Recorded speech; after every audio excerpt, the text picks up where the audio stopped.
I grew up believing my father was a good man, quiet, disciplined, always home before sunset. The only strange thing about him was a small room at the back of our house. It had no windows, and it was always locked. Whenever I asked about it, my father would say, "That room is not for children." I stopped asking. Years passed. On my 18th birthday, my father called me into the living room. He didn't smile. He didn't even sit down. He handed me a small, rusty key.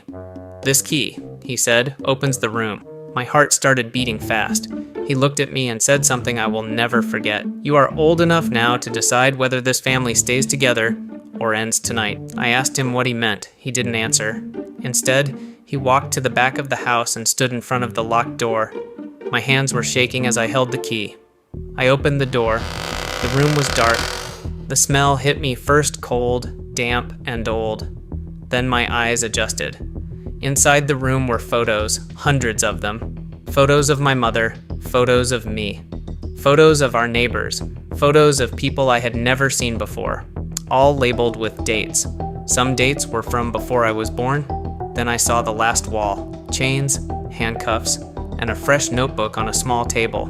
On the first page, written in my father's handwriting, were the words, "The watcher becomes the watched at 18. Behind me, the door closed, and I heard my father lock it from the outside.